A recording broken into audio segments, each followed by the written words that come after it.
Woo! Okay. All right. Let's get hyped up. It's episode 4, 1 month. 1 month in. Woo! Hello, y'all. This is a special news bulletin brought to you by Mr. James Brown himself. Oh, yeah. Written on the desk of James Brown. Orated to you by the one and only Sunday Guy. Make sure you like, comment, and subscribe so that we can grow this channel. Cue explosions and theme music.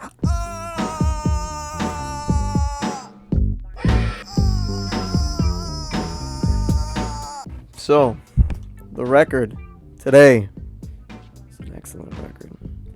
Classic record of mine. It's a band that I got into a long time ago, and they changed my life for the better. For the better, because their music is like swimming in a pool. That's just chunky. It's chunky and wet, and its textures, and they go right in your ear, and you're like, oh, and it's insane. The record is MGMT. Self-titled MGMT record. Yeah, I really like MGMT. Like, they just know what good quality stuff sounds like. Like, they feel a certain way in your ear. They're really, really dope, dude. They have this music that it's just their own thing, and they've actually done a lot with it. They've explored a lot of different sounds, I think. I got into them through Oracular Spectacular, which had Kids and an Electric Feel. I used to love Electric Feel. There was this live Electric Feel that they did, like, I guess it was pretty early on. And I used to watch that all the time on YouTube. That record was that was the first record that I ever heard like that. You know, that record got me like ready for like krautrock and stuff, you know, like all these different genres that were like this electronic music that I wouldn't have normally like gotten into. Like, to be honest, I don't really like electronic music. Or I used to not like electronic music because it was just a stupid preference thing, you know. I never gave it the chance that it deserved. And whenever I heard something with a synth on it, I was like, oh, this just sounds like the 80s. And I didn't give it a chance, you know, like I really didn't. It was like a bad preference thing. It was just, you know, it was stupid. But their music just sounded so good, you know. I mean, I don't know how else to say it, because they're one of the pop bands that I think are super, super original, you know. I mean, like, that's the thing about a good pop band, I think, is like a good pop band has its own sound. It's like it's its own thing. So yeah, it makes a few records, but they all have like a certain vibe to them. It's not just like, oh, this is a classic rock record, or like, oh, this is a disco record, or like, oh, this is funky wall guitar. You know, it's like, oh, this is The Cure. This is MGMT, you know. This is Can. Even something like Fela Kuti, you know, it's like nobody sounds like Fela. Yeah, he makes like 20-minute songs, and he just puts out singles that are like records, but like nobody sounds like him. You know, in the nitty-gritty of it all, it's like he has a certain sound, you know. It's like all these people, good pop music just has a certain sound, and it's good and it's unique, you know. That's what I mean by that, is that it's unique. And so yeah, MGMT is one of them. I thought Congratulations was a great record too. MGMT, the self-titled record, is my favorite though. And I remember the first time I heard it, like I thought all the textures and all the synths and all the electronic stuff on Congratulations on Oracular Spectacular, I thought they were great, and that got me into that sound. Because before that, I hadn't appreciated it. I just heard a synth and I was like, oh, it's a synth, or whatever, you know, whatever it is. The modulation, the oscillation, like all these different things that are happening with these electronic aspects, these, not techno aspects, but just electronic aspects that are being put into the music now. It's like I just associated it with something, and now it's like MGMT shows me, like, you know, like, this is our music, this is our song, so we're getting you to listen to it, and these are the textures that we're using. And I didn't look at it as like a just a genre specific thing or whatever, you know. It's like I really listened to it with them, and I was like, oh man, this is incredible, you know. It's like the way that it fills up the space in your ear canal, it's crazy. There's a lot of really cool stuff that electronic music does, you know. And like just the way that your ears react to it, just the way your body reacts to the way it feels, the frequencies, the way they hit you and stuff. It's great. And MGMT on this record, I think that they go all out with that. You know, like they go all out with it, and they just create these feelings and these pulses that are in your ear, and it's awesome. I felt like I've always felt this way about this record. I always felt like it was maybe one side felt different than the other side, and one side felt more like it was music, like songs, structured songs, and it was still using the same kind of like electronic feel, and like the textures, the really heavy use of textures, and just the way the production of them, so that they feel a certain way inside of your ear. You know, it's like the one side felt more like like a song album, and then there's the second side, the B side of the record, which starts with a good kind of sadness, and that side just sounds like its own thing, like it's its own separate piece of music. Like it's a different, they did music differently on that side. The one side is like, oh, these are songs, this is a record, and then that side is like, oh, we're gonna use electronic music and create not songs, not song structures, but like create arrangements this thing moves through an arrangement, and it's like all these, like it's just picking up more and more soundscapes, and the song just builds and builds and builds with more layers, and then it ends up becoming this thing that feels like it has like it's like chords and stuff, and it's like it almost becomes a certain song structure with the way the things are layered on top of each other, and the way they sound working together in unison. And but it starts off, it's almost just like a rhythm. It's incredible, super super good. Yeah, and then for example, you know, like the first side, Alien Days, it uses the electronic textures in a way where it's like it builds things up and then just boom, you know, hits, like it's like a drop. And that side does a really really good job of incorporating that into like songs, like MGMT songs. But then they're like a little bit more over the top, you know? It's like it's more of an emphasis on just doing their thing with what they just think sounds good. And which I think that the records before sound incredible, and I'm sure that they thought that they sounded really really good when they made them. But this record is just like, it's more focused on the way that the textures feel. So this first side, it has it more in a song structure. There's like beats that drop, and there's just textures that drop you and put you into things, and it feels really really good. But it still feels like song structure. It's still moving like a song, you know. And the first one starts off, it's like an alien synth orchestra going through, and it's just a super cinematic like intro where this little kid is like singing, and then he joins in with the kids singing, and it's crazy. The nice thing about this too is that they have all these different sounds going on in the back. Like you can really sit there and listen to these things and catch a bunch of stuff that you didn't catch before, that it's just little tiny nuances, just the little subtle details that they throw in to make something just feel a little bit more a certain way, you know what I mean? And they're really good at that, and they're really good at mixing the entire thing so that whoever mixes it, I would assume that they have some say in the process. I know that I think it's David Friedman. Yeah, Dave Friedman, that produced the album with them. So I'm sure it goes back and forth between a few people, but it's mixed so incredibly well. You can hear everything that's going on in it. Like if you really sit there and listen, you can hear everything that's going on. And another thing, like you should try to listen to this record with headphones on, like either with like some good headphones where you could hear the stuff good. Listen to it with whatever you have, but try to listen to it with some good headphones, or like listen to it through some speakers, even if it's just through Bluetooth.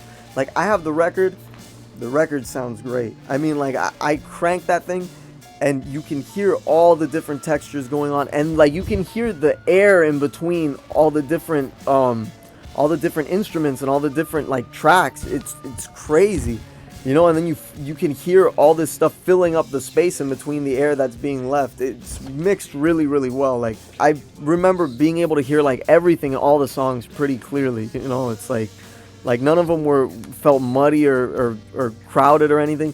And then at the same time, you have all this stuff going on. That's like the the genius of it, you know? Like, for example, I felt like with Alien Days, it kind of feels like a little bit folky. The strumming is a little bit folky, and even like, I want to say the way that it moves, like through the chord progressions, it feels folky, you know? It feels like a folk songwriter song type thing. It's just got like this kind of like hypnotic krautrock. I'd say it's krautrock. Is cool, cool. It's just so good, and it feels very like trance, like very hypnotic. You know, that's kind of why I say krautrock. You know, put it in a genre, and then the bass just grooves super hard, and the bass sounds incredible on it. You know, it's just like I love this record, and I understand completely why they titled it MGMT. Because it really just feels like it's all the stuff they like in music, and they're like, yeah, we're gonna make a record that just is a mixture. Like, it is what we are, like what we, just the things that we love, you know, and like what you are as a musician. And it's super, super interesting, you know. Like I said, they have the one side that it's like a psychedelic song, pop song time, and then the other side is like a trip. So it's really, really well done. The lyrics on a lot of these songs are like, it's a lot of like really interesting analogies and kind of like Mad Hatter play on words in ways. And I think that I have to assume that there's some sort of story going on, but it's like it's shrouded in like this psychedelic like context, and it's like you can't really tell exactly what's going on, you know. Ambiguous is the right word, but I like using as many words as possible to describe one thing, you know. That song, this is how I think it feels. It feels kind of like you're like reminiscing on the times where there were all the trials to finally get to where you're like, yeah, this is what I'm doing now. Like that. It feels a lot like that. Like in a way, like reminiscing on that. That's the picture that it puts into my head. They use a lot of like these sound effects that come through. I want to say sound effects. I like using the word textures, you know, things that come through and just to create more of an atmospheric like setting for the whole thing. And they use like these alien atmospheric kind of textures that they throw in, boop, boop, boop, boop. And it's like it really puts you deep into the song. It's not goofy in any way. Like, I think that first side A, shows a lot of their sense of humor without taking away any seriousness from the songs themselves, like without making them like joke songs. But they do it in a way where they show a sense of humor in the songs themselves, in the way that the songs sound and feel, you know, and the way that they do the whole thing, the way that they present it. And it's like it comes off really, really cool because of that, you know, because sometimes I think that people will try to kind of, or like musicians, whatever, artists try to put a sense of humor into something that they're doing, but then it kind of comes off just seeming like it's a little cheesy, you know. But this comes off good, man. This comes off with a lot of personality, I think. And like Mystery Disease, I think it's the third track on the first side, third track on the record, and it comes in like it just comes in super intense. Like it feels like you're a robot dreaming or something. Like it feels weird. It's crazy, you know. But it's like it's really, really, really good. It does a really good job capturing an atmosphere. It feels mysterious and it feels like spooky, and it's like all these details that build up, and there's so many just layers and layers and layers to listen to. It's really, really good. Introspection is the last song on the first side, and I think that one really showcases their humor, their sense of humor too. You know, even with the way it sounds, it's like it almost kind of sounds like it's falling apart, and it just keeps going. And it's funny, you know, like the sound effects are like they feel almost like a movie, like a cartoon making sound effects or something going through it. And it's almost like the lyrics are kind of like satirical, but they're serious. It's a serious song, and it's like you're like, oh yeah, for sure, introspection. But they still add a little bit of goofiness to it. I think it's cool, you know. Like I said, the sense of humor. It's a good balance. Yeah, and then the second side from beginning to end, that side is super, super good. That's the one that I recommend. Well, I mean, like, I don't know, if you like pop music more, or like if you're not so into the electronic aspect of it, I would say check out the first side first, and then check out the second side. Thought it was raining. and then check out the second side. And if you like electronic stuff, you should definitely check out the second side first, because that side is insane. And most of those, I think pretty much all those songs on the second side, all the songs on the record in general, they build throughout the song. But the second side, it's like it goes like really, really heavy with the building, because it's like that's kind of the point of it, is to create these layers and layers and layers, to create these atmospheres. I think that's what they were doing, like literally creating soundscapes, and it's just like other worlds, like crazy. Yeah, and then the track Astromancy, that to me feels like you're looking through a crystal ball. That one feels like you're looking through the crystal ball, and you're like trying to see in there, like, and then like things are just kind of becoming like more and more clear as you look through the ball, and you're like you're seeing more and more of the picture come through as the textures and the layers are being added onto it. Like you're looking through the crystal ball, and then there's other things inside of the crystal ball that don't have to do with the vision that you're seeing, and they're like passing through, going in and out, and just like going through your peripheral and stuff, and you're like kind of like getting distracted by them as they're going by.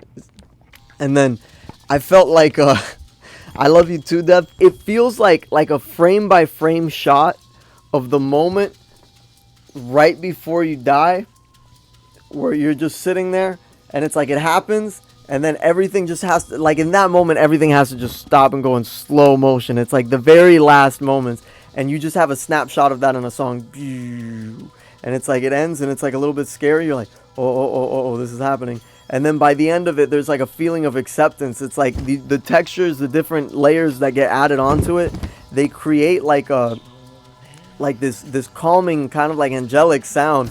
And yeah, and it's got like these like this like ritual flute in the beginning. It's crazy, and the lyrics are super interesting too. It's like the lyrics are worth looking at just to look at them. And on that song, I think on the second side, the lyrics tend to sit a little bit more underneath the music than the first side. On this song, the lyrics do sit more on top, like as if there's more emphasis on the lyrics, like as if they are part of the feel of the song. I mean, I'm sure all the lyrics are part of the feel of all the songs, but on this side, sometimes it almost feels like you're just kind of hearing like whisperings, So it's like you're just hearing these whisperings, and you're like, oh man, what's going on? There's like magical incantation going on. And it's just kind of like an extra texture underneath. But this one feels more like the lyrics are standing more up front, and you're supposed to be listening to them. And then they kind of come through like in and out. It's like the lyrics, you'll have a dose of lyrics, and then there will be some music to kind of settle through, and then the music will build a little bit in between throughout the lyrics. So definitely the whole thing is building into this, like this crescendo goes.